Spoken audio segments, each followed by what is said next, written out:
Yeah, right. All right, here, let's get going. Here we go. All right, guys, welcome to the Marvel Minute. I am Brandon, as always, joined by Trevitt. Trevitt, how we doing, man? Pretty good. Pretty good. All right, you been watching Curb, the new Yeah. episodes? Yeah. Yeah. I love that show. It makes me feel a little awkward when I watch it, but it's funny as hell at the same time. It's crazy. Because you have so many of those moments where it's like hard to watch because you're like, oh, I can't believe he's doing that. Yeah, right. I read somewhere that he said that basically the moments he uses in the show are things that kind of happened to him in real life, and then in the show he just does what he wish he said when it was all over with. Yeah, yeah. Not what he necessarily did in his life, but he goes with on the show what he wish he would have did. I So yeah, I it's saw pretty I saw crazy. this thing on the news where I guess they have this thing where this guy goes to famous people and he shows them if their like descendants were slave owners or Confederate soldiers, and Oh he jeez. was one of those guys. And one of his great great grandfather was like a Confederate soldier, and he owned slaves. And his reaction was like exactly like something you would see on Curb Your Enthusiasm. Was like, oh my god, he's like totally that guy. So Right. Yeah, not gonna lie. he's pretty funny, that dude. But anyway, back to Thor. Curb Your Enthusiasm is a different podcast. Maybe we'll start one day. But Mighty Thor 700 won out the vote over three other books we threw up there, which was Incredible Hulk, Invincible Iron Man, and Deadpool versus Old Man Logan. So this one edged everything out, and it is written by Jason Aaron. The art team is literally everybody, so I'm not going to read all those names. I think anybody that works in comics wrote part of or drew part of this book, even people that aren't artists. Of course, this is a Marvel Yeah. Comics production, and this was a $5.99 joint because it is. Well, we'll get into that in the blurb here. Thor 700 has let me start that over. Well, Thor has reached issue 700. Ironically, right around the same time, a new movie drops. So, with a huge new number, along with that comes a celebration of all the various Thors in a double sized issue. So, let's dig into this behemoth and unpack what all these different Thors are up to. Also, Marvel, if you're listening, me and Trevitt will take 2 tickets to the Thor premiere or even an early screening. Help a couple bros out here. Anyway, just a forewarning before we get into things here. We're going to do our best to tell you the best we can what's going on in this issue. It jumps around a fuck ton. So you might hear a lot of words you don't know because the locations and things are hard to pronounce and spell, but it's all over the place, this issue. Not necessarily bad, but it's just jumps all over. You open up the book and you just get classic Thor kind of flying in the sky. I don't know what the hell is this giant thing in the bottom right corner of the panel. Is that like a mushroom growing in the sky, or is that his leg? I don't. That's his Doesn't foot. it look weird as hell? It does. I don't That's know. his leg. Like as soon as I open the book, I'm like, what the fuck is that? It's Walt Simonson, and his other leg. Oh no, it's not missing. I guess it's bent back, but it looks like it's missing.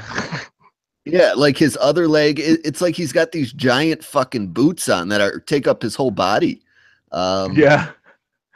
but but anyway, it really has nothing to do with the story. It's just like narration starting, and then we jump into our current time period. And this is old school Thor, Odin's son himself, discussing things with a chick named Carnilla. She is queen of the Norns. So this all takes place on the Norn Keep, which is at the roots of the World Tree. So you following along with me here? This is how crazy this issue is going to be. She's thumbing Thor here because somebody, quote unquote, Malachi, seeks to slay the fates themselves. She tells him the whys of Malachi's plan, and basically Malachi wants to start this war, destroy these fates, so he's free to forge his own future, no matter any consequences. You know what I'm saying? Like this will allow him to do whatever the hell he wants, basically, right? Yeah, it'll break destiny, so nothing will be written for him anymore. Right.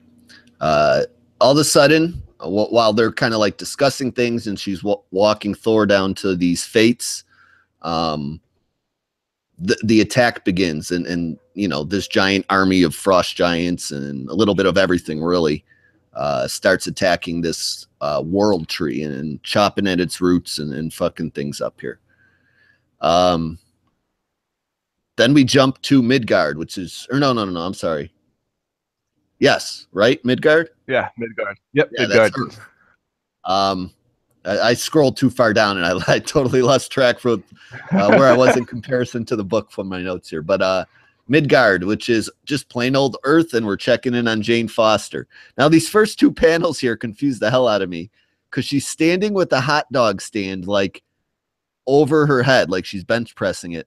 And the dude in the next panel is like, "Oh my God, did you see what she did to that bus?" What bus? Yeah. What? I just assumed it was something that She-Hulk destroyed before that, I guess, because it I threw thought there me was off like a too. bus attached to the front of this hot dog cart. I had no idea what was going on. Do you see the second panel from the top on the left? You can see the back of a bus. Yeah. But you're right. She's throwing a hot dog cart. So I'm like, why mention something that happened before the hot dog cart? It does throw you off. Even in my notes, I'm like, confusion runs rampant for me at the start as Jane Foster Thor stands atop a pile of rubble with a hot dog stand above her head. The crowd confuses it for a bus. What the hell is going on? I wrote. So anyway, we find out very quickly what's going on when Thor gets hit with a fire hydrant. And she is apparently fighting She-Hulk, and She-Hulk is a little different nowadays. She's kind of got like the Hulk madness ever since getting hit with a rocket, right, by Thanos or something, or all that went down during Civil War II. Yeah, Thanos beat the shit out of her. Yeah, so she's kind of been like anti She-Hulk lately. When she hulks out, she's more like the classic Bruce Banner style Hulk now, just mad with rage. And she's taking this all out on female Thor for some reason. We don't know yet. So the fight just basically goes back and forth for a little bit. There's a cool bottom panel where I don't know, Hulk comes in with like a Superman punch, like a MMA style Superman punch, and Thor meets that punch with the hammer and kind of fucks She-Hulk up for a second. You know, it's kind of strange because you don't usually see a Hulk getting hurt. But anyway, She-Hulk eventually is just causing too much destruction, and Thor realizes she's got to get her out of this area. Anyway, we flash back to a little earlier in the story, and we see. I see McKenna. Awesome. I love your ponytails. We see how this all started. Basically, when Jane arrived to the hospital for a chemo treatment, and she saw Jennifer Walters, right? Yep. That's her name. Jennifer Walters, like just going crazy on this hospital bed with these doctors trying to hold her down, which sent her into this Hulk rage. So now that we're filled in about why they're fighting, just Thor basically trying to stop the Hulk, she flies her like up into the sky to get her out of what I thought was public view, but we'll get back to that in a second. Because then we flash to Asgardia, the city of the gods, and we're dealing with Volstagg here, who was formerly War Thor when he had the Warhammer. And he looks like he's being to, like, I don't know, is this jail or he's going to counseling or something? I'm not, it's not really clear. I think it's jail for his own good. Okay, yeah, they're just like separating him from, you know, everything he's done, and he's going to think about it for a minute in jail. So, you know, speaking of the devil, they hear this huge like karaboom, and Volstagg's like, you guys better get the hell out of here. And come crashing through the ceiling is the Warhammer, which Thor sent away in what, the previous issue or the issue before that? Yeah, the previous issue where he's like, "Get out of here, go home." And we thought that was the last we saw of it until right now, where it hunted Volstagg down apparently, and drops right in front of him. The guards are like, oh shit. And Volstagg goes lunging for this hammer. And he's just normally a big dude anyway. So it takes, all these 5 guys to do their best to keep him away from it. And they don't. So the he Warriors gets 3. Yeah, he gets the Warhammer and he's War Thor again. I like War Thor personally. So I know he's a little crazy, but I'm glad he's back. Makes things interesting. Yeah, he certainly does. We flash to a flashback on New Midgard. So this is just like the beginning of Earth. It's like 896 AD. And we just see young teenage Thor going through just various trials. And I don't know. The art here is what throws me off. Really, I kind of like the story they're telling here. It's just a flashback of Thor reminiscing about the trials he went through to become worthy, basically. But the art looks like it's pulled straight out of a Disney kids version of a comic book. Like it looks not good. Becky Cloonan. Yeah, Thor looks a little girly. They legit looks like a teenage girl. Like it looks more like Jane Foster. It looks like Jane Foster without her helmet on, what she looked like without it on, even though you rarely see like her with the long hair and stuff without the helmet. I do like the way Loki looks though in that second panel where with Fenris. Yeah, I'm down with that wolf stuff and Loki with like, I don't know, it looks like a skin mask, like he's Buffalo Bill or something, doesn't it? Yeah. Warlord Loki. Yeah, so this is about the halfway point of the book here, the flashback, and that's really all it is. I don't know what else to say about it. Just Thor becoming worthy. That's all you see. They explored this in God of Thunder, right? I think I remember. Yeah, this was all the flashbacks before Thor became unworthy. Like he was going through all that stuff. This is really like a catch-up issue if you haven't been reading any of that stuff, and a moving forward issue all at once.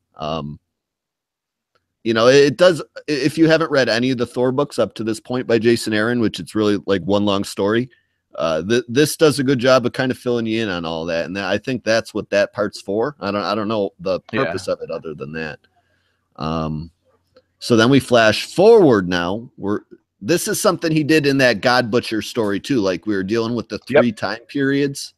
And this is future Thor, and his daughters are up in the sky, just causing some chaos and thunder and shit.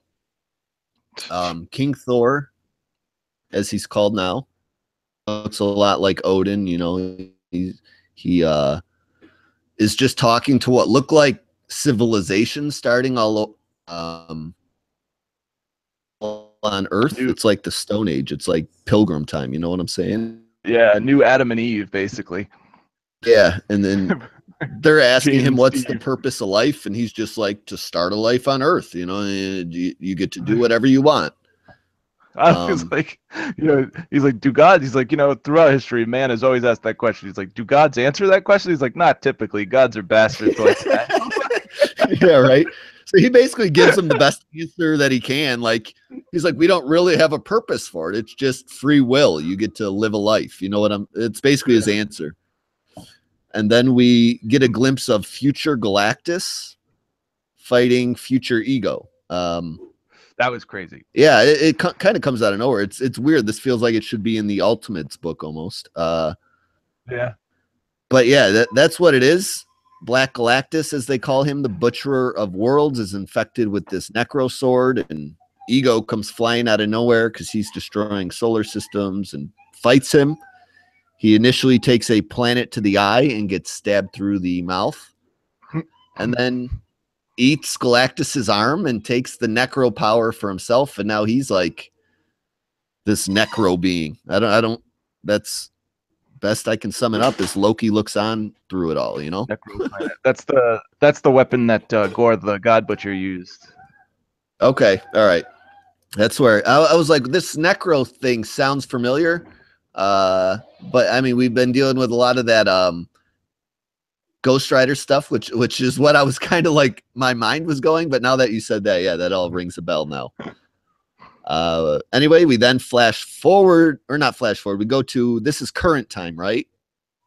Yes, with Loki and His real dad, his dad. Yeah, Laffy. King Laffy. Yeah. So they look like they've just retreated from a battle or somebody's chasing them.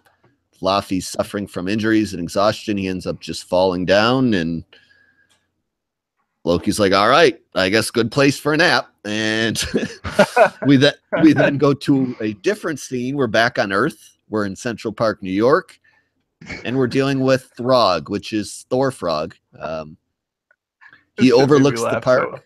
Yeah, it came out of nowhere. I'm like, oh, I had no idea we were going to see Throg here. No. He mentioned something about like the Great War of the Rats has possibly finally ended. So he deals with problems on a much smaller scale, obviously. And he's flying through the park, and what's he notice? Is this a dead body? Yeah, it's a dead body.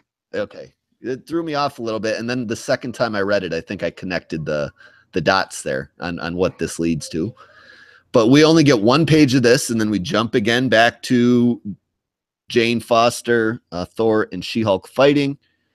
And Jane took her out of the city and into an airport, and they almost crash into an airplane. Then we jump again, and we're dealing with real Thor now. He's just fighting this battle with the Fates. I'm sorry, not with the Fates. On like this Norn Keep, protecting the Fates. And we see the Queen send the Fates off in different directions with guards so they can't be harmed. And she takes like all these strings of Fates for her, not for herself in a bad way, but like see what's going on basically, because she senses something bad is coming. Really, is the gist I get of it all, right? Yeah. She does it to disconnect the other Norns, and then and use it to protect the Norn Keep, which yeah, it won't end up working out in the long run. But we jump again from that scene, and we go to Jane and She-Hulk continuing to fight, and this time they're deep in the gullet of the airport and just kind of on a runway. Jane's trying to like still take this fight away from the people and goes to Milnor. Go check out that watchtower and make sure it's empty. And this part was weird to me. I was like, okay, I guess it can do that. And report back to you. They explored that maybe like 5 or 10 issues ago, where Mjolnir is a being itself. Like there's this thing called the Great Storm. It's part of its magic power, so it does have sentience, and it can do things. Because there was a point where it saved Jane from being her identity being outed, because these shield agents were like after her, like trying to prove that she was Thor. Okay.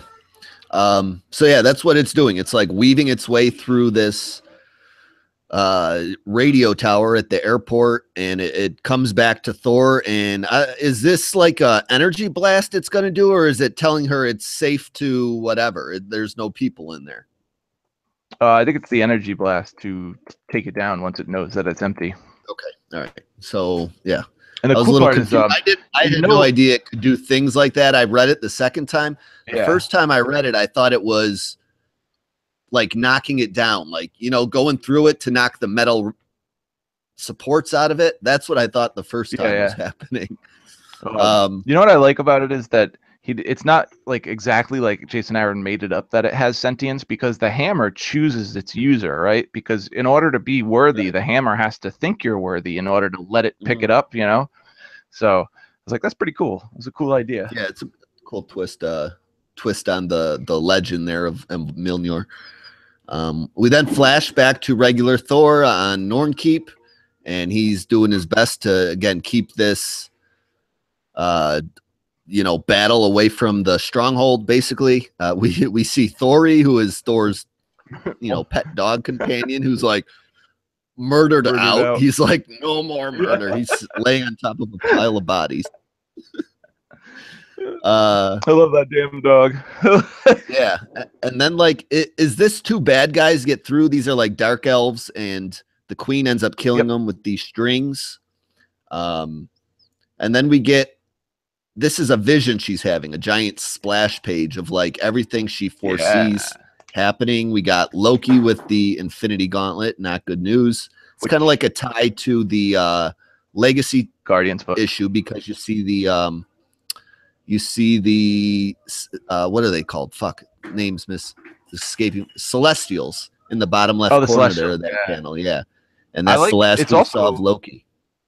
It's also a connection to Guardians because he's the guy in the background of Guardians. Like, Yeah, I'm a little behind. The last Guardian issue I read was the one we did on the podcast. I got to catch up. All right. Yeah. He's the guy. He's looking for the stones, so it ties into Legacy. It ties into Guard. So they are definitely planning something big in the background with that. Yeah, and just some other visions. We see who we'll find out later is Magog. We see Thor becoming worthy again. His arm is golden, and so is the hammer. I don't know if that's miscoloring or something cool that's going to happen. Jane looks dead. There's frost giants. What else we got here? Jane beat up. Loki with a sword. Just a bunch of shit going down. Necro sword. That's cool. Loki with the Necro sword. Yeah, I wonder if that's got to be the future. That looks like Loki from the future, right? Like that. It does, yeah. Because he's got a stash. He looks old. He goes from the Infinity Gauntlet to a Necro sword. None of that is good. Then finally, these frost giants start making progress on their goal. We find out what they were really doing, which is not necessarily coming for the queen and those strings of fate, but they were chopping away at the roots of this keep to just destroy it and knock it down. And that's what they end up doing. Is it collapses. Thor goes running back to the rubble, and at the same time, the hammer Mjolnir takes down this watchtower, and it starts collapsing down around She-Hulk and Thor. And Thor is separated from her hammer as the rubble comes down from her. We flash again. God damn. We go back to Throg, who looks like he's found the killer and is cast this spell on him where this rain cloud follows him around everywhere he goes, even indoors. And he confesses to the police. We flash again. This is Loki and his dad. His dad wakes up from his nap. Loki tells him he's treated all his wounds. His dad's like, oh, they're going to be killing us. And he turns around to find a pile of bodies that Loki has defended them as well. So he seems to finally be proud of his son for what could be the first time ever. Yeah. For murdering a bunch of people. Yeah. We go back to the rubble of the airport, and we see Thor's power is fading because she's separated from her hammer. And for some reason, Throg has arrived to save her. So he gets her to touch his little piece of Mjolnir to give her enough power to get to the hammer, I guess. And then we flash back to regular Thor, who's... Did I miss something? Uh-oh. Hold on one second. Hey, buddy. Hey, give me 1 minute. Middle of the day, kids are all over the place. We flash back to regular Thor picking up Carnilla, who is basically dying in his hands. And the final message she leaves Thor with is, Jane, don't let Jane obviously die, is what she's trying to tell him there. Yeah, that's what I think. Yeah. Then we go to the realm of the Dark Elves. I'm not even going to try to pronounce that word. Starvartumheim. I say, yeah, I fuck it up, but it's I can't say it either. I say Svartalheim. That's okay. Whatever it is. I dropped the F. I dropped the F and say Svartalheim. Yeah, there we go. We'll go with that. It's Malachi, who's just happy his plan is falling into place, just laughing. And we get kind of a little bit of a movie tie-in. This is the villain that's going to be in the Thor movie, isn't it? Hela or Hela? Hela, yeah. That's Loki's daughter. And then she is just murdering a planet. We see Thanos and them make out, and they're going to go murder more people. We then get back to Earth. We see Jennifer Walters running away from all the destruction she caused. Looks like she almost steps on Throg. And then Throg is surrounded by rats. So his rat of his rat problem is not taken care of, apparently. So he will also be dealing with some shit. We see Jane Foster Thor flying away. She's all well and good. Everything is okay. And then we get to the part of the issue that makes me very sad on the inside, where War Thor is flying to go continue his, his mission of ending this war by destroying everybody. He, I think, accidentally gets run into by Tooth Gnasher, right? It's not something Tooth Gnasher to do. I think Tooth Gnasher realizes that the hammer is gone, and on his way back to old Asgard, knocks War Thor out of the sky. Yeah. So they run into each other and fly into old Asgard. War Thor really thinks this is like an attack at first, and he's like, well, if you want to go, let's do this. And then they get interrupted by a giant crash, like a thoom, like that. And something is pissed off Tooth Gnasher because he goes charging into this, just what's a giant cloud of dust right now. Now, either what dots I'm connecting is either Tooth Gnasher was after this thing to begin with, or this is what he was trying to run away from, and now it's caught up to him. And he's just like, all right, let's go. But anyway, he gets kind of close to this cloud of dust, and this hand comes flying out of it and grabs him by the throat. You just hear this nasty sound, like, and then blood squirting everywhere. And this head comes flying out at War Thor, and it is poor Tooth Gnasher's head. He is dead. So Tooth Gnasher was bae, but R.I.P. Tooth Gnasher because he's no longer with us. But it's like a 10,000-year-old goat. Thor's old buddy since 896 AD is dead. Yeah. Anyway, we get back and we get the reveal of Magog, who is one threatening-looking dude, and he goes charging after War Thor. War Thor's game as he throws the rest of Tooth Gnasher just off to the side, and the issue concludes with just a panel of Jane Foster Thor flying to help out, I guess. She senses something's going on. Is because she's leaving Earth, right? Yeah, she's leaving Earth. Oh, and that's our issue.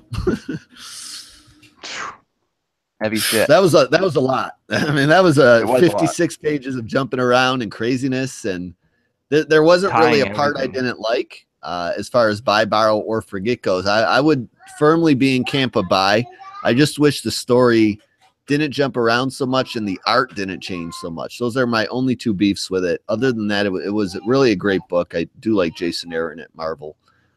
And, I'm excited for what he's got coming up the pipe next after Thor stuff. So, I mean, this is a buy for me. I don't have much bad to say about it other than what I said. It jumps around a ton. So writing the review for this will be a giant pain in my butt. But other than that, what did you think? I really liked it. I really liked it too. Highlights were Russell Dauterman's art, which was fucking beautiful. I think he's probably one of the best artists in the business that nobody knows about. Because he's only really done Thor, and before that he did 5 issues of Cyclops with Greg Rucka. The Daniel Acuna art was really beautiful. The She-Hulk and Jane Thor stuff. I love his colors. Like, he does his own colors, and like when she's walking out of that fire and like swinging the hammer on Hulk, it looks gorgeous. Everything looks gorgeous. The Chris Burnham art, he did a really good job. That was the Ego and Galactus stuff. I really like that. He did some Batman with Grant Morrison, Batman Incorporated, and he also did an image series called The Nameless. The James Harren art was pretty cool. That was like the fucking Volstagg stuff, and then the stuff at the end with Mangog. There are some low points. Like, I mean, Becky Cloonan is cool and all. I like her Punisher run. I mean, she writes it, she doesn't pencil it, but it did look way too cartoony. Thor did look like a teenage girl. So, but other than that, I really liked it. I really liked it a lot. I liked how everything was going on at the same time, right? Like the Loki stuff, the Throg stuff, the Jane stuff, the Odin son stuff. Like, as all that was taking place, I got the feeling that it was all taking place at the same moment in time, no matter where it was. You know what I mean? Yeah. And I like how he was tying everything together from everything he's done from God of Thunder with like the Necro Sword and the future All Father King Thor and all that stuff. I really enjoyed it. It's definitely a buy, most definitely. Yeah. Yeah, so it's been one. It was probably one of my favorite legacy books that's come out so far. So you can count on that one to be, pretty strong. It's one of Marvel's best talents on the book. So story's been telling a long time. There's not much not to like. If you're really a big Thor fan and you haven't been keeping up on this series, you should start from the beginning and read forward. But this is also just a really good jumping on point for anybody new as well. You won't be lost and wondering what's going on because they fill you in and keep you informed about what's occurring going forward. So should be pretty fun. I like this Magog dude is pretty scary looking. So this will be a cool story that I'm going to follow. But yeah, that's it for us this week, guys. If you're looking for some more Marvel talk, we will be doing this and 3 more books on Marvel Madness. So you can find us there. But until that time, we're on Twitter. I'm at Beamer3660. Where are you, Trevitt? I am at Afronatic. And we will catch up with you guys next week. Look for the vote on Monday. So party's over on this end, and we'll talk next week. Later.